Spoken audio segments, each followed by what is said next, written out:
Oi, tudo bem? Meu nome é Silvio Beltramelli Neto e essa é a minha contribuição para o canal Topa Pensar do querido amigo e professor Samuel Mendonça. Tenho acompanhado os vídeos do canal e tem me chamado a atenção as últimas discussões que se iniciam com o vídeo do professor Samuel a respeito das fake news. E aí então nós temos excelentes contribuições de colegas falando a respeito da mentira, a respeito dos atos falhos, a respeito da falácia, a respeito do obscurantismo.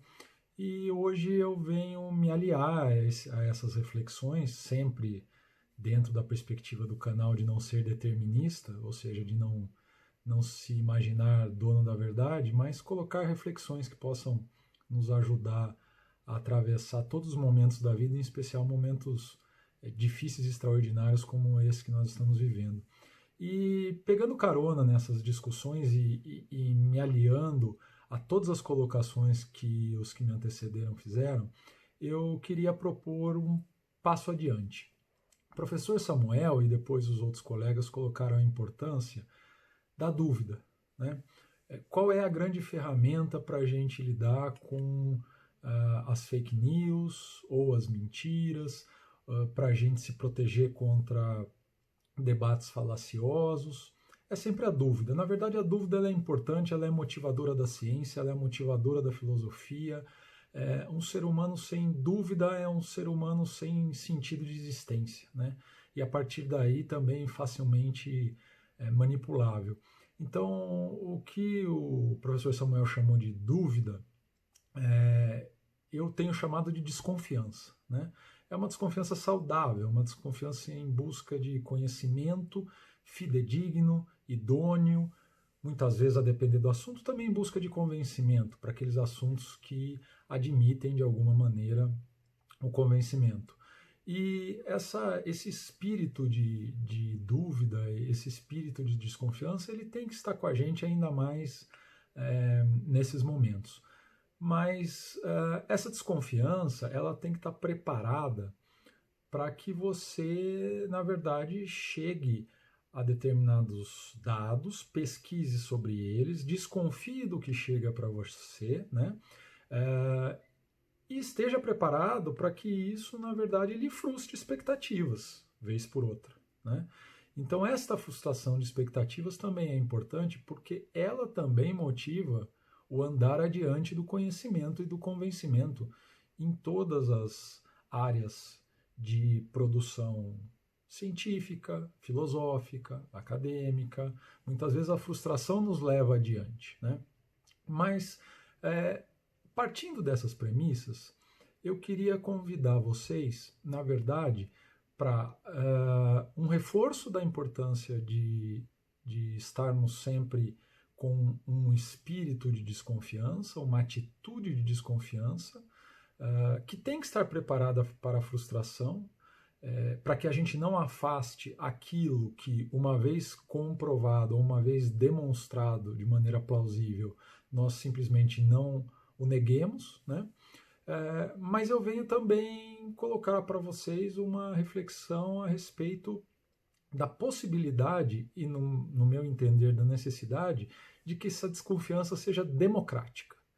Então, o meu objetivo aqui é propor para vocês que, para além de simplesmente desconfiar, que essa desconfiança possa ser democrática. E o que eu quero dizer com democrático? Aí então a gente tem que gastar um tempinho com essa expressão democracia, né? Nós sabemos que muita gente se debruçou, clássicos, né, escritores, pensadores clássicos se debruçaram sobre a questão da democracia, muitos deles sob perspectivas e com conclusões diferentes, e inclusive se debruçam ainda, né? A democracia, ela é um termo que desperta paixões, e ela pode ser vista pelo lado da história, ela pode ser vista pelo lado da ciência política, ela pode ser vista pelo lado da economia, ela pode ser vista inclusive pelo lado da psicologia e outros tantos campos do conhecimento.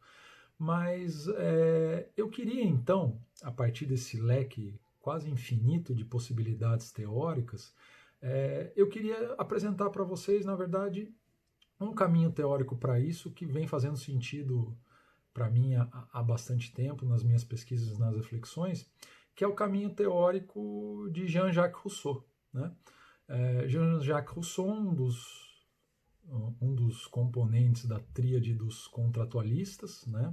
Que são aqueles que preceituam ideias sobre o contrato social, pensadores que desenvolvem, cada qual à sua maneira, algum aporte para essa ideia, e eu vou ficar aqui fiel às ideias de Rousseau.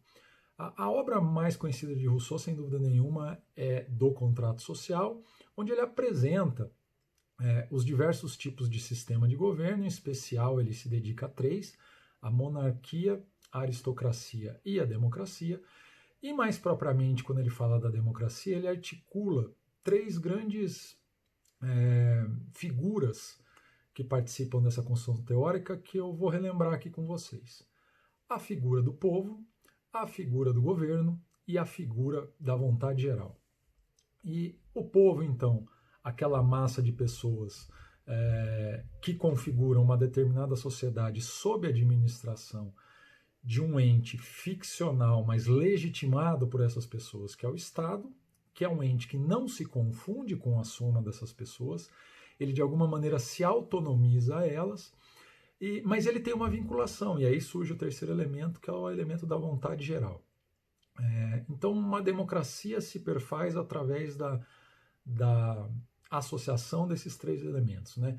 Então, um povo que hipoteca a possibilidade da sua administração por um ente que é o Estado, e esse Estado, por sua vez, no exercício da administração, ele tem que respeitar a vontade geral. E aqui eu queria chamar a atenção justamente para esse elemento dessa teoria russoniana da vontade geral. Ainda tem muita gente que confunde vontade geral com vontade da maioria, né? Então, desde lá de trás, Rousseau já dizia que a vontade geral ela é uma vontade da média dos interesses e dos desejos de todos e todas aqueles que compõem determinada sociedade. Então, falar em democracia é falar na possibilidade, ou melhor, na necessidade de que seja conferida voz para todos e todas aqueles que, com interesses divergentes, compõem aquela sociedade. Bom, isso se torna um pouco mais complexo se nós pensarmos que a sociedade, na verdade, ela tem interesses muito díspares. Em especial, eu chamo a atenção de uma outra obra de Rousseau, anterior à do Contrato Social e por muita gente não conhecida, chamada O Discurso da Origem das Desigualdades. Ali Rousseau, a partir de uma análise da natureza individual do ser humano, mesmo da sua natureza de não ser um ser de família, por exemplo, ele vai falar isso que pode chocar um pouco a gente nesse texto dele, ele vai comentar que o ser humano ele tem uma empatia pelo outro humano, pela dor do seu igual, que lhe é inato, muito embora ele seja um ser que naturalmente prefira viver sozinho, né? Mas que a complexidade das relações elas levam à construção da sociedade e que o ser humano carrega isso com ele, essa ideia de que ele não pode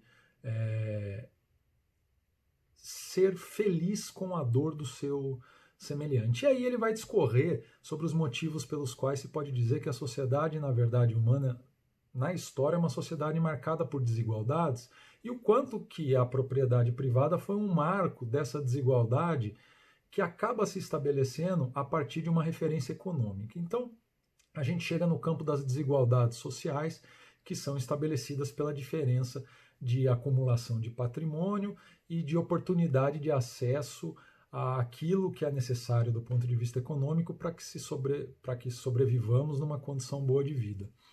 Bom, então pensar a democracia como sistema de governo é pensar que, apesar da desigualdade, todos os seres humanos, nas diferentes condições socioeconômicas, ou seja, nas diferentes condições sociais, não só econômicas, mas sociais, tudo aquilo que pode distinguir, esses seres eles têm que ter, de alguma forma, voz assegurada nos ambientes de deliberação. Isso pensando em sistema de governo. Mas eu queria trazer essa discussão também para a questão do pensar, do refletir e da produção do conhecimento. E então eu chego na ideia de dúvida ou de desconfiança democrática. O que é uma dúvida ou uma desconfiança democrática? E aí eu vou me valer de um autor contemporâneo, de um sociólogo português, bastante conhecido nos meios acadêmicos, especialmente das ciências humanas, que é o sociólogo Boaventura de Sousa Santos. Boaventura de Sousa Santos, retomando muito das ideias de Rousseau, vai dizer que, na verdade, a sociedade atual ela é tão desigual que é necessário, como luta, como reivindicação, o reconhecimento das desigualdades sociais em todos os seus critérios, não só econômicos, mas étnicos, de gênero, de produção, quando eu digo de produção, produção também econômica, e com isso ele estabelece uma necessidade de radical democratização de todos esses espaços. Ele vai dizer que os espaços no mundo, num mundo desigual como o nosso, ele estabelece marcas muito claras entre incluídos e excluídos, né? Ele usa de figuras de linguagem como, por exemplo, a linha abissal. Ele diz que todo mundo, figurativamente, pode ser dividido por uma linha abissal, onde de um lado há um norte, que não é um norte geográfico, mas é um norte no sentido de privilégio, e um sul no sentido de oprimidos, e há também, mais recentemente, ele fala numa metrópole e numa colônia, mais ou menos com a mesma ideia. Metrópole incluídos, colônia excluídos. Esses excluídos, inclusive do ponto de vista de direitos e de oportunidades a situações de sobrevivência fundamentais, como alimentação, como saúde, como uma moradia, enfim. Então, essas figuras de linguagem remetem a essa necessidade de você perceber o mundo e as suas desigualdades. Ele vai também falar que, dentre todos aqueles campos citados, também o campo do conhecimento é um campo que necessita ser democratizado. Então, quando ele fala isso, ele estabelece uma teoria também bastante conhecida das epistemologias do Sul, que tem um paralelo interessante, aqui não é o caso de nós aprofundarmos, mas esse paralelo é interessante aqui na América Latina, que é o chamado pensamento decolonial, que tem muitas coisas em comum com o pensamento de Boaventura de Sousa Santos. Ele vai falar então que a construção do conhecimento ela tem que se dar a partir da percepção dessa desigualdade. E com a percepção dessa desigualdade, o conhecimento também tem que ser construído a partir das reivindicações e do conhecimento que também é produzido por essas áreas coloniais ou do Sul, né? Então, quando todos esses vídeos vêm fazer um apelo a que nós, em tempos de fake news e de debates falaciosos, nós tenhamos um espírito aberto para a dúvida e um espírito aberto para a desconfiança, eu proponho então que essa desconfiança, essa dúvida, ela seja democrática, nesse sentido russoniano da vontade geral ou no sentido da democracia radical de Boaventura de Sousa Santos. Ou seja, que todas essas desconfianças e essas provas que nós podemos submeter, todas as informações que nos chegam, na hora de se fazer uma reflexão sobre elas, que isso aconteça com um sentido de totalidade, um sentido de abrangência dos incluídos, mas sobretudo dos excluídos.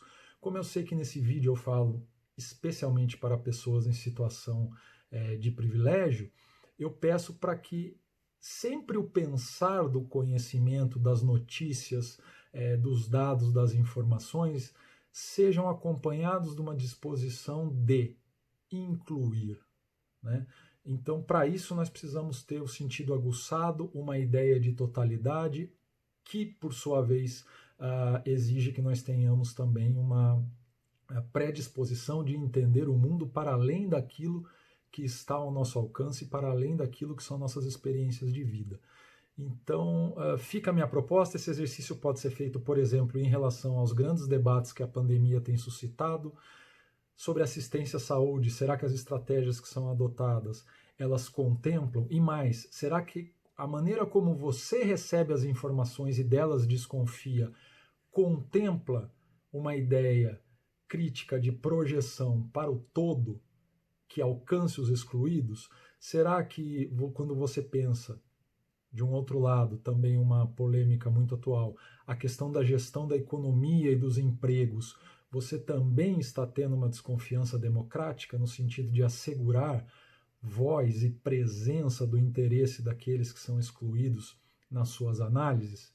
Então fica o meu convite. Topa pensar democraticamente?